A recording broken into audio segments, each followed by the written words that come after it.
Good afternoon and welcome to Nigeria Now on Echo Television International, where we keep you up to date with the happenings that are happening presently in the country. Quite a number of things have happened, ranging from the issue of the labor strike that started on Monday at 12 a.m. and then we saw that as of yesterday, deliberations already were there, negotiation with the government, and then we're seeing that Labour have decided to just suspend the strike for the meantime, maybe for the next 5 to 1 week, pending how much the government will come up with as the new minimum wage. So already activities have started. We know that businesses were actually being crumbled because of the issue of that. But then things are now picking up, airports are working, power sector and all of that. So we would love to look at other issues, as well as we know that today is a World Environment Day, and it's very important we also talk about how we can care for our environment, because caring for our environment is caring for our future.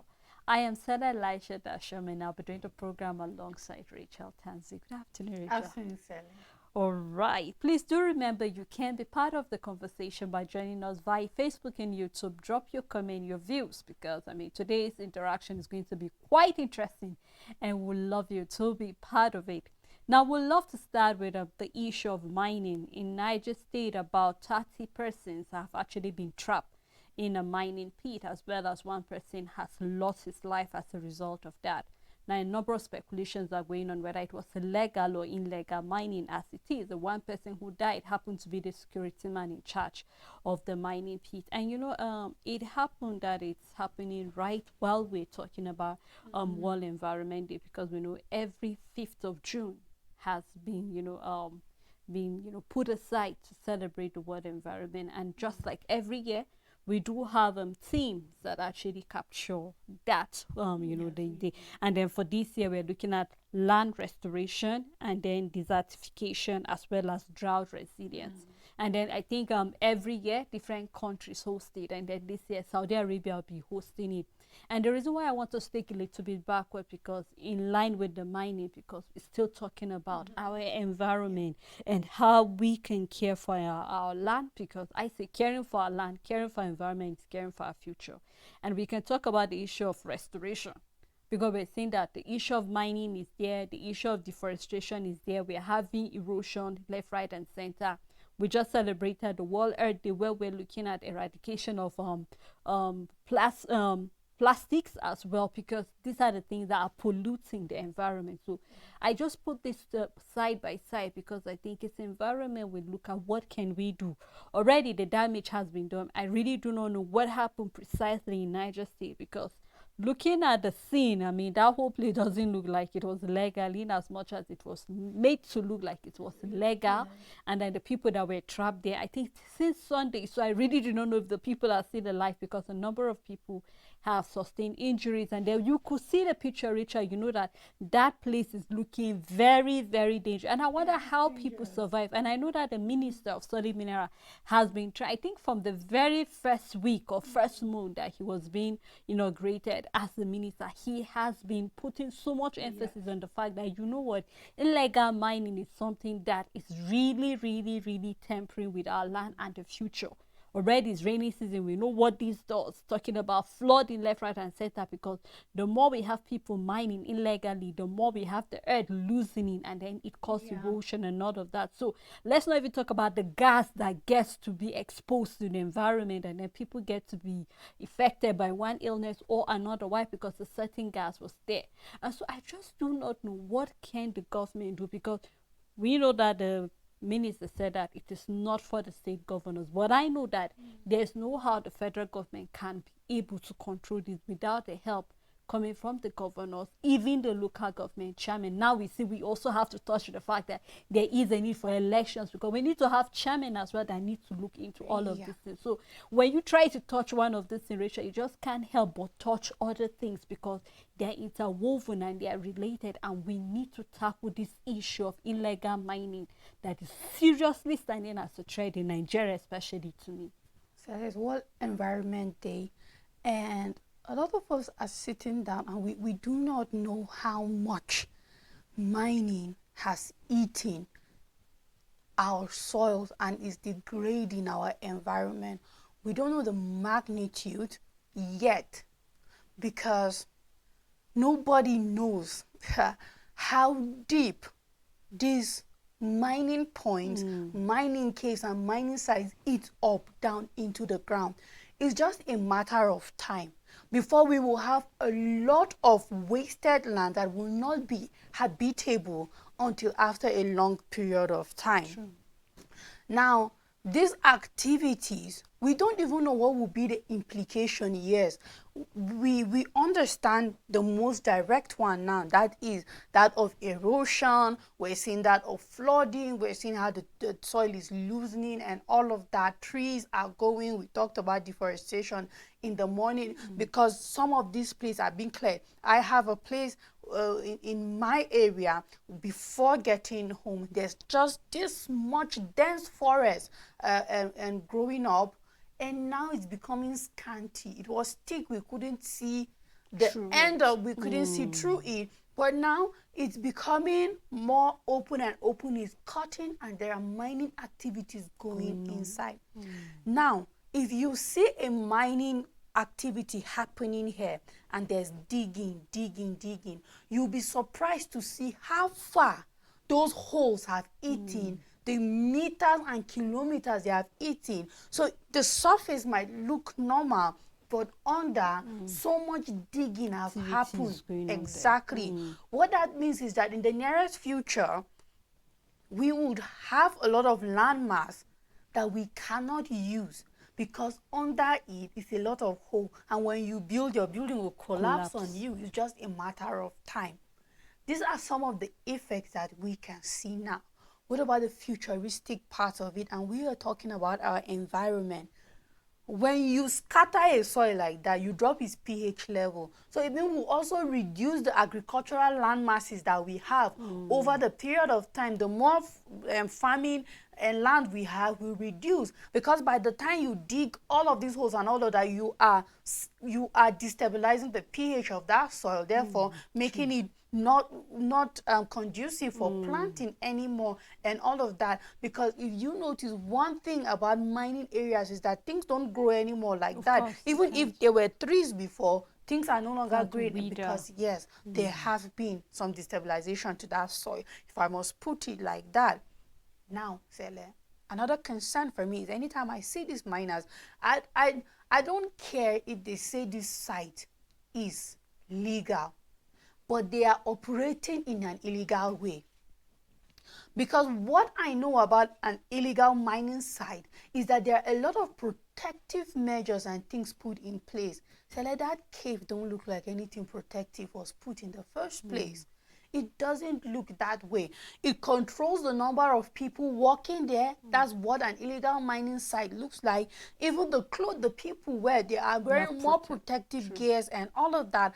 And secondly, the cave will not collapse, because when you are mining legally, you put in things in play. You put in structure even for that mining cave that you have been digging and digging and digging. So it makes it difficult to collapse. Not that it might not. We've had cases, despite it being legal mining, it can collapse. But it is not as what we are seeing, from what we are seeing in our news and all of that, and how this site looks directly. I just wonder, do people who mine in such a way have a death wish? I keep saying, I know that Nigeria is hard, but when you see certain hustle, it looks like the person have a death wish because of the kind of risks, because of how they endanger themselves. This is something that you don't know if you will be pulled out of that hole, or it will collapse on you, or anything like that. That is why, by all means, we have to advocate for legal mining, and the framework must be put in a way. We don't want the type that in the future, how the Niger Deltans are complaining concerning revenue.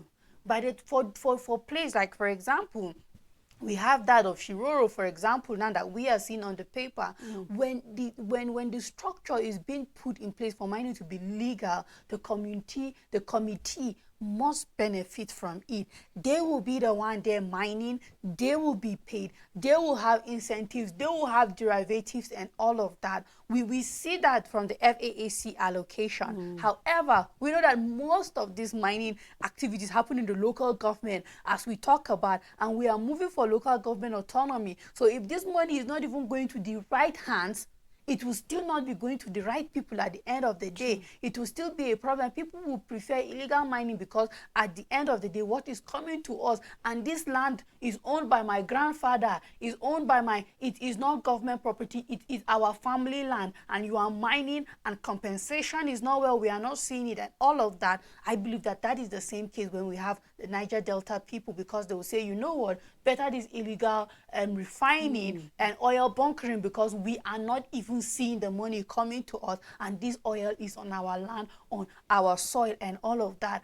I hope the right structure is being put in place, that the people of the community, the government will not end up making billions in profit and they are looking poor, as if it is not from their soils that these things are being gotten from.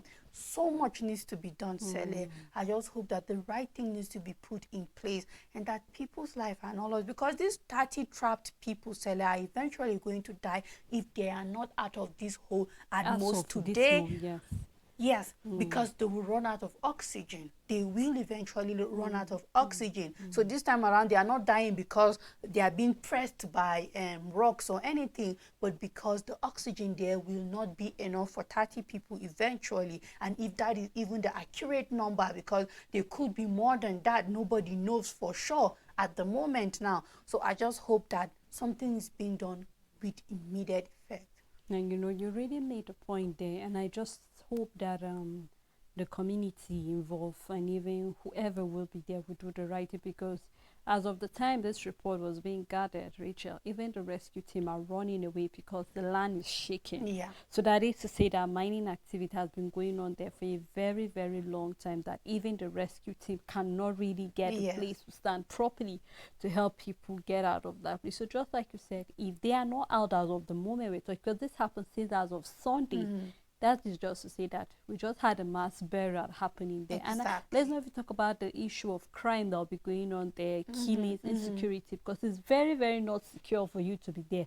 Where there's security operatives there present, because we know that Shiroro, precisely where you said, one of those places that have been under siege when it comes to the issue of banditry, kidnapping, and even Boko Haram attacks. So let's just hope and see what the government of Niger State will do about this issue. And I just hope that there will be other measures that will be put in place for anywhere that illegal mining is taking on presently. I hope that this will be an example, because we've had numbers. I mean, but it seems people are not learning. Just like you said, it seems as if certain people have a debt wish for certain hustles that they do. But I hope that the right measure will be put in place, and then let's think about the future, not just about now. Yes, you get the money now, but how about the future? There'll be no land for farming, there'll be no land for building. Eventually, we want to live in space or all of that. So let's just hope that the government will do what they need to do.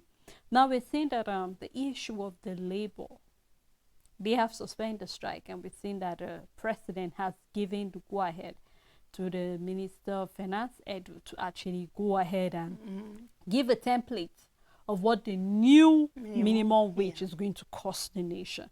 Now, we know that initially, if it was going to be the 494,000, it was going to cost the nation about over 9 trillion naira in a year. And of course, a number of people are saying that shouldn't be beyond the government, because we are having revenue from fuel subsidy, we're having revenue from so many VAT and tax that, I mean, they have added tax on almost everything. So we should be having revenue, and these are taxpayers still paying. So you and I, Rachel, are still paying for that, and yet the government is saying no money, and there will be need for a supplementary.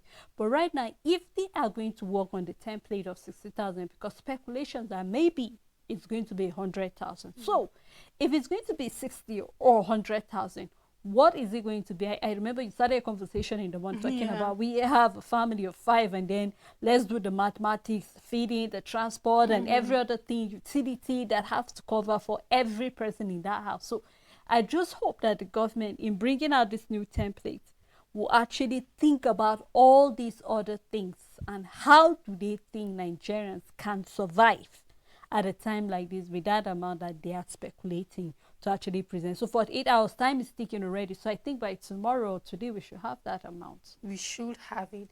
I mean, Sele, I'm excited with how the whole minimum wage thing is going. The president asking the finance minister to go and do the costing for what the minimum wage. Okay. What I'm not comfortable about, he is doing the costing on what minimum wage level are we talking about now? Because there haven't been a negotiation or a decision yet. The last time the federal government stopped is at 60,000 naira. Is he going to go and do the costing of the total on 60,000 naira? Is he going to do 100,000? Is he going to do above that or what? It's still not certain. And as far as I'm concerned, the federal government is playing games with Labour and Nigeria entirely. Whereas when it comes to Labour, I started saying this. When they started at 615, they made a breakdown. And I took my time to put it out because you know what? It only makes sense. Looking at our headline inflation and food inflation is about 40% and above. And they put 270,000 a month for food. We are looking at a Nigerian household at least living comfortably. That is 9,000 daily. So that we don't just take the time to cost how much we feed every single day. But if we did, we would be shocked. Where do we even get the money to eat from? Yeah, looking at what is in the market. But I think we just always just keep buying without really taking the time to plan. Just try it. Try it one day, Sele. Write what you spend on food today.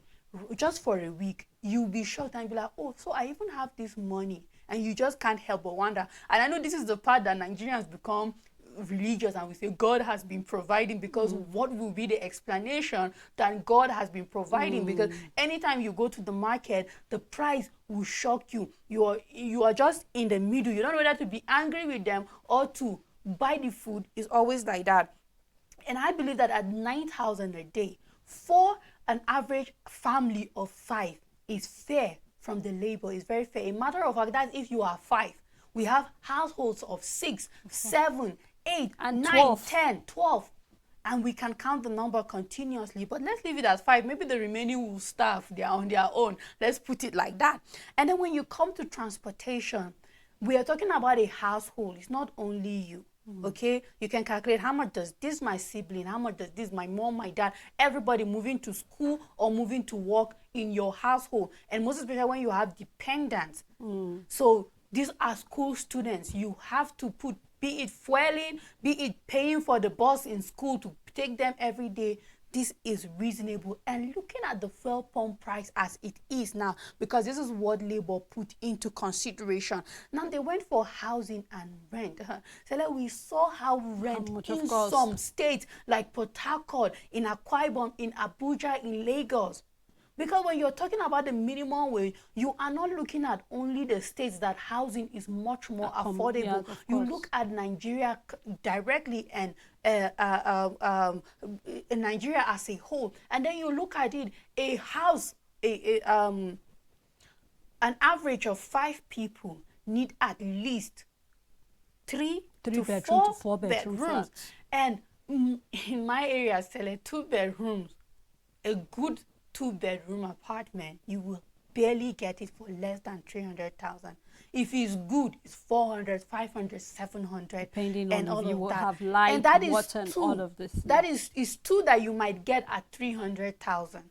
You understand? And if it's a household of 5, average, you are looking at nothing less than 3 to 4 bedroom apartment, and we're looking at households with more than 5, 10 people and all of that. So at 40,000 per month, it's very reasonable, because when you sum it up, we are looking at not more than 500,000 when it comes to this is even reasonable compared to what others will have to pay in other states. For me, when I keep looking at the breakdown of what Labour did, it is very reasonable. 615,000 might look a lot, but it's actually what a Nigerian need. There's no even value to the currency. So there's no entertainment. There's no registration for gym or for golfing. There's no registration. There's no price for all of these things here. It's just the basic things. I'm seeing school fees here at 50,000, and I'm wondering if you have 4 children. It's understood that school fees is quarterly based on terms. Terms. Exactly. So imagine if you have 3 children. That's for those who have 3. We're still going at the average of 5 people in our house. So you have your 3 children. And so, yes, let's say in 3 months, you'll be able to have this 50,150 to pay their school fees. And let's not forget that that is if you're taking them to an average school, because school fees have increased. You are jeopardizing, not books, or just school fees, seller. I mean, when I look at all of these things, the federal government of Nigeria is very insensitive. What they're supposed to do with labor is to tell them, you know what, we know that this is ideal, but the Nigerian government cannot afford it. Please, we are begging you, reconsider, break it down. Because the more I go through this, I said this is what a Nigerian family need.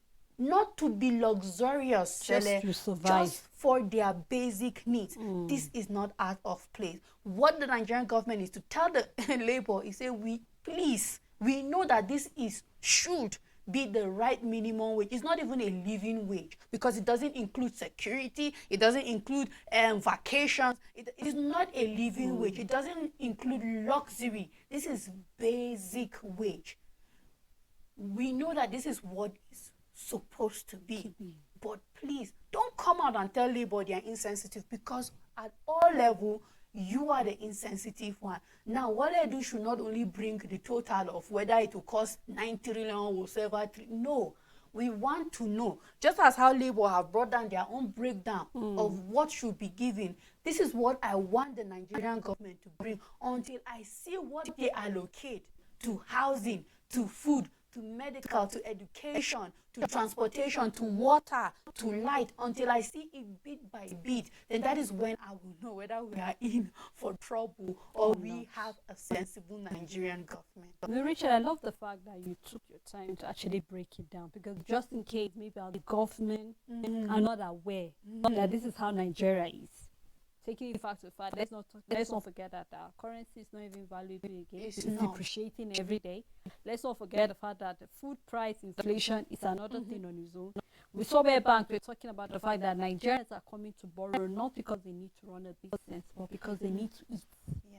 So Rachel, imagine approaching a bank to collect a loan of 50,000 because I need to go to the market. And on reaching the market, Rachel, how much is the measure of rice? How much is the measure of beans? We're talking about basic things. Yes. So just like you said, I hope that as Wale is making his calculation, he should clearly state what, just the way we are having, they are having wardrobe allowance. We're not asking for wardrobe allowance. Nigerians are not even asking for entertainment. Neither are they asking for vehicle motor allowance. Of course not. It's not even here. Because the number of people, even with their vehicle, they are parked at home because they can't afford to even fuel the car and use it. And we know that car is not a luxury anymore. It's not. So let us see what his total sum or his total calculation will look like, looking at the costing of it. But I am hoping, just like Labour said, we do not want to hear additional 3,000 naira to 60. We need an additional 10,000 naira. Yeah, we don't. I think Nigeria, just like you said, I think Nigerians would be excited. Let's say 250. Maybe just to be considerate, 250 for starters, because looking at all of this, Rachel, I mean, Nigerians will be able to. But then it's not, it's not on us right now. You and I have no say on this, but we are just hoping that the government will actually do the right thing for Nigerians, because it will get to a point that, you know what, the way the president was bragging that Nigerians can endure, there is a limit to their endurance. Yes. And I don't not want a situation whereby we'll have riot because Nigerians are hungry. So let's keep our fingers and see what will be it. By tomorrow, we should come up with something to tell the public. Well, thank you so much for, staying tuned with us on Nigeria Now. We look forward again to doing this with you tomorrow. To have a great day ahead.